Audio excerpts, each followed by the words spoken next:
false business records each time. Grabbed them in an orange jumpsuit.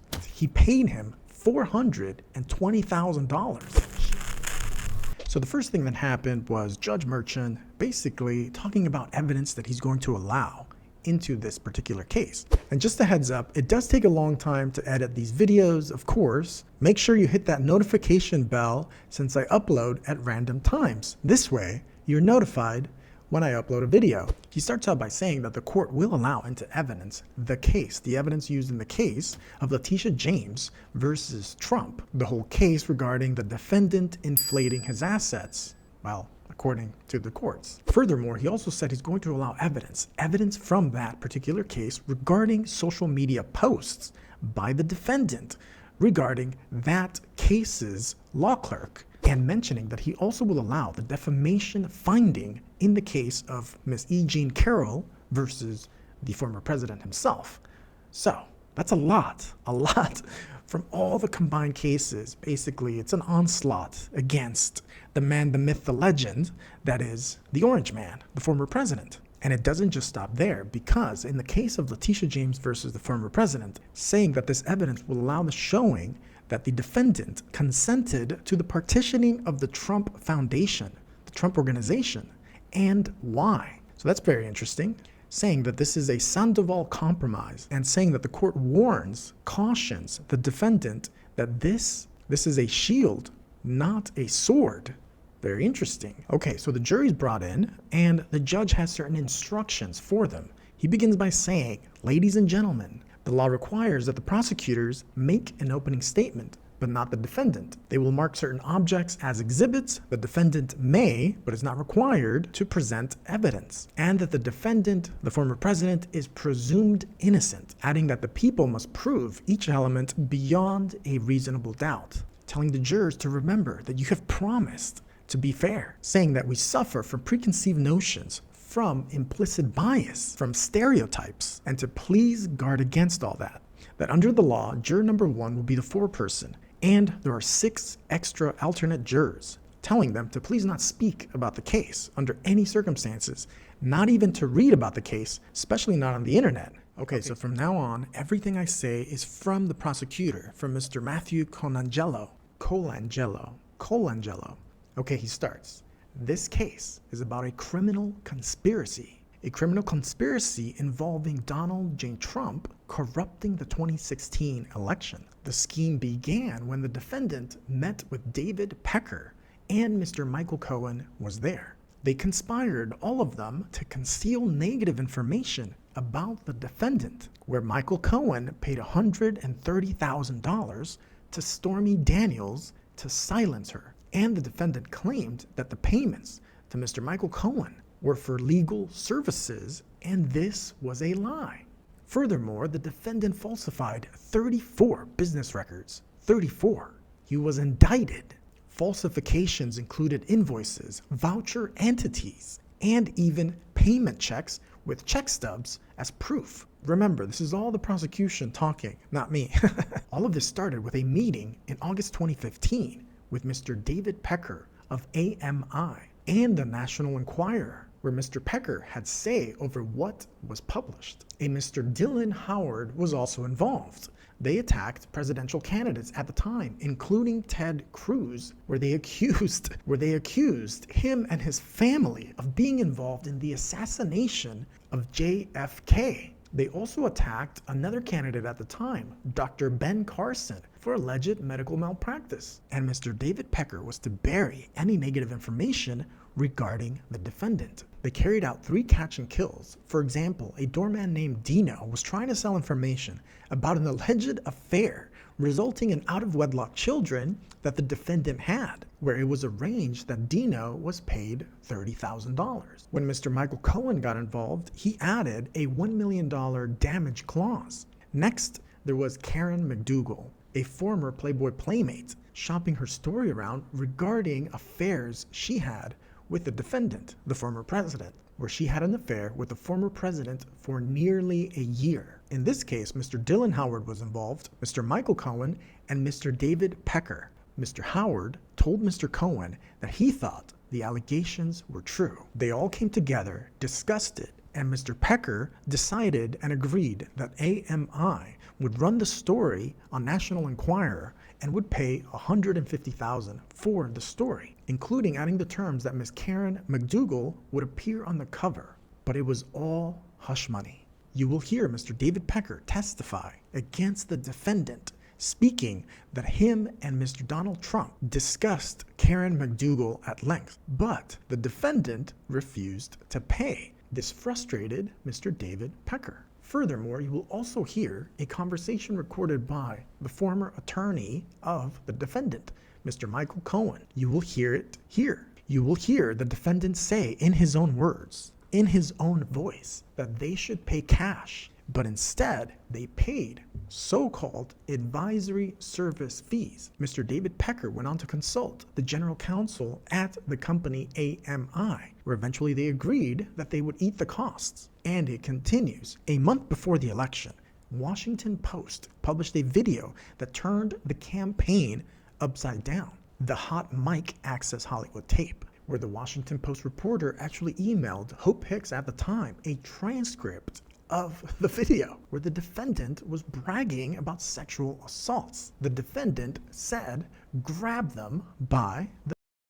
You can do anything. Even allies withdrew their endorsement at the time. The Republican National Committee considered replacing him as a candidate 1 month before the election. And it continues. 1 month after the Access Hollywood tape was published, AMI told Mr. Michael Cohen that Stormy Daniels' lawyer, Mr. Keith Davidson, had another story about sexual infidelity with a porn star. And at Trump's direction, Mr. Michael Cohen arranged to buy the whole story. Furthermore, telling his own other attorney to try to delay the whole story till after the election. And Mr. Cohen tried, but failed. Stormy Daniels and her lawyer, Keith Davidson, saw through the whole thing, so it was arranged that Michael Cohen would pay them $130,000, all through a shell company, where Mr. Michael Cohen took a home equity loan, thereby paying Stormy Daniels. The shell company was called Essential Consultants LLC. Mr. Michael Cohen gave false information to the bank at the defendant's direction and benefit, all to influence the 2016 election. This was the conspiracy. It was election fraud, pure and simple. And it continues. Mr. Trump, the defendant, was concerned. On election night, Mr. Keith Davidson texted the National Enquirer's Dylan Howard and asked, "What have we done?" Furthermore, the defendant, after the election, the defendant invited Mr. David Pecker to the White House to thank him. In January of 2017, before the defendant actually moved to DC, Mr. Michael Cohen met with Alan Wieselberg, the CFO. They could not admit that it was a payoff to a porn star. So Mr. Wieselberg asked for a bank statement, doubling it. This way, Mr. Michael Cohen taxes on it. On top of this, they added another $60,000. This was to be a year-end bonus. Mr. Alan Wieselberg wrote all this down. And of course, the defendant approved it.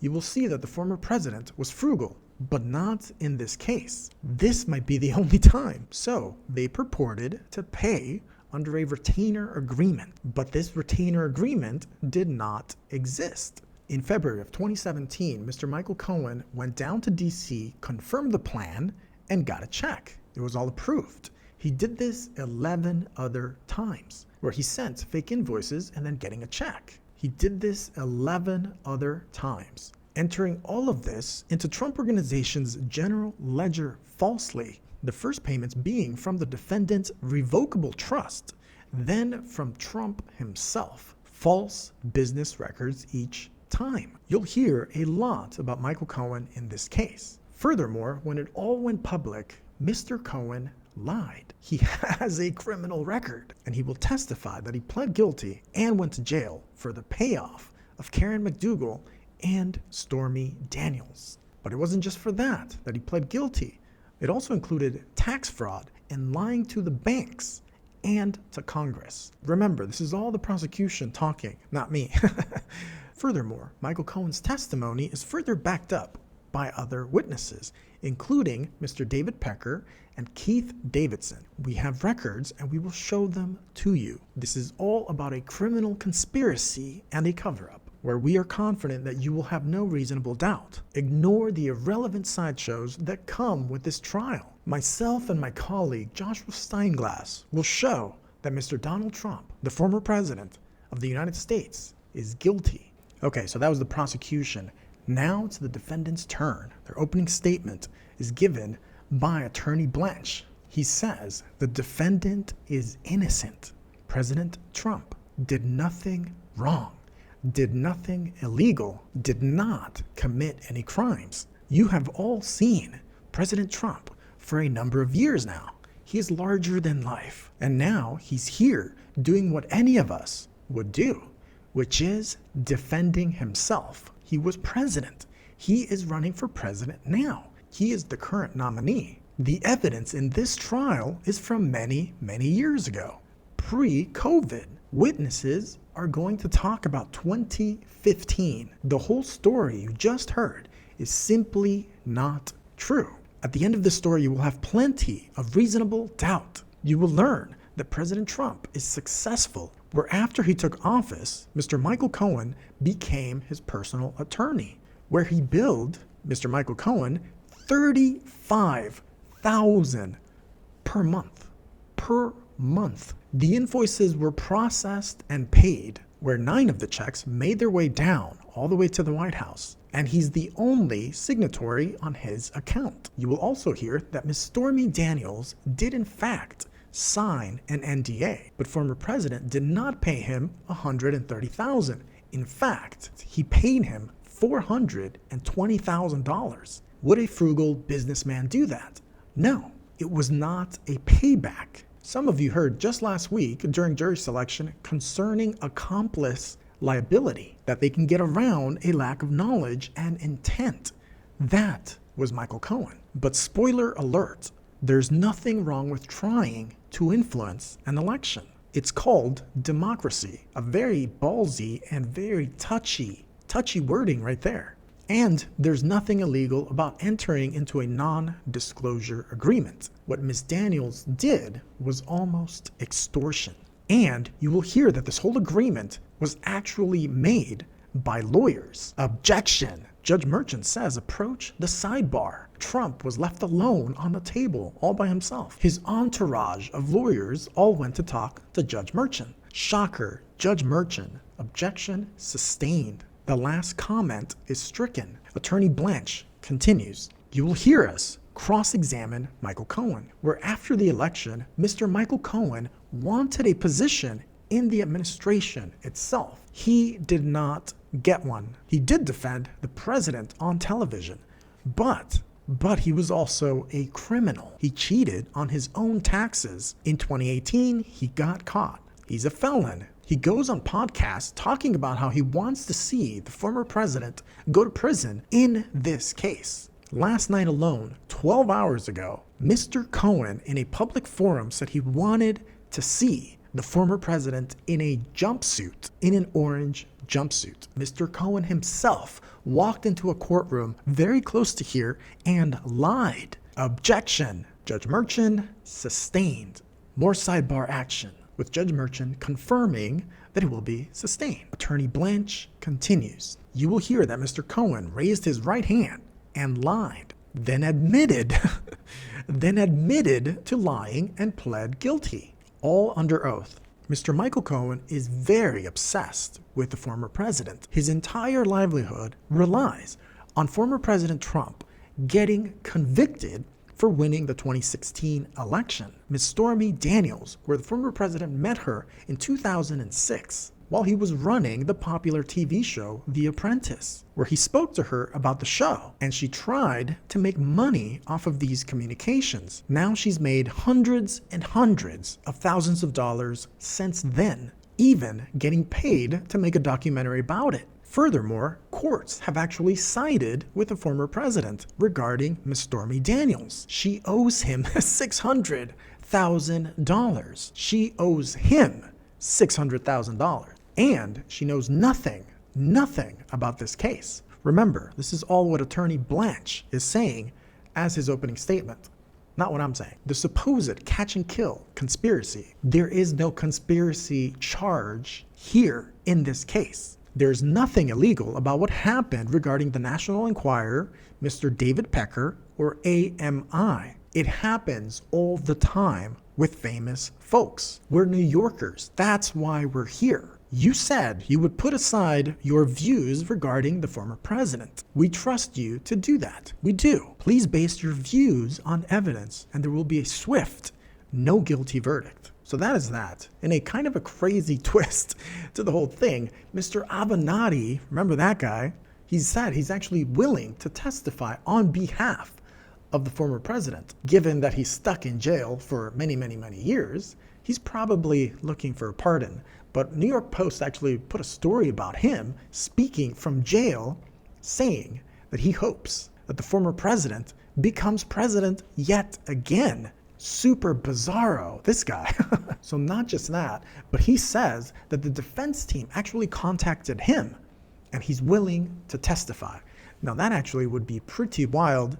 Throw a monkey wrench in the whole thing. And honestly, it would be hilarious because there's already tons of characters involved in the whole trial. Currently, Michael Avenatti is stuck in jail for 19 years, serving out in LA at some place called the Terminal Island, a minimum security federal prison. But he's not sure if he's going to be called to testify. But he did say that he's been in touch with the defense team for the better part of 2024. He, of course, was representing Stormy Daniels at the time. He lost. They lost. But the reason why it's a monkey wrench to have him testify for the former president is because he says, this blows my mind, he said, there is no question that this trial is politically motivated because they're concerned that he may be reelected. That's Michael Avenatti. That's pretty bizarro. Pretty bizarro. So even some of the biggest haters in the world from years prior apparently have switched sides. Of course, he would love a pardon. Let's not forget about that. Pretty funny though. He's further quoted as saying, if the defendant was anyone other than the former president, this case would not have been brought up at this time. Adding that this case is to prevent millions and millions of people from voting on the current nominee. Adding, I think that's just flat out wrong, atrocious. Very interesting. He continues that he's further bothered by the fact that the former president, in my view, has been targeted. That 4 cases, the onslaught of legal cases against the former president, the lawfare, Avenatti says is over the top. That it's all going to backfire and propel him back into the White House. In regards to his former client, Stormy Daniels, he says, Avenatti, he says that she's going to say whatever it takes to assist Stormy Daniels in putting more money in her pocket. So, very interesting. Saying that if her lips are moving, she is lying. Anyways, to make this whole thing more bizarro and kind of ludicrous, Avenatti himself says that he and the former president were both targeted by the political justice system, claiming that he made enemies because he was rising in politics and that he himself, Avenatti, is not easily controlled. Therefore, they targeted him. They put him behind bars. That is very hard to believe. If he's called as a witness for the former president, it might not look very good for all parties involved. But who knows? Anyways, Avenatti finishes by saying that I am not seeking a pardon. Sure, buddy. Claiming, I wish I never met Stormy Daniels. I should have left her where I found her. Where did he find her? Who knows? The entertainment continues. And just a heads up, it does take a long time to edit these videos, of course. Make sure you hit that notification bell since I upload at random times. This way, you're notified when I upload a video. All right, guys, well, that's it for this one. Thanks for joining. Please don't forget to smash the like, subscribe if you haven't. I'll see you in the next one.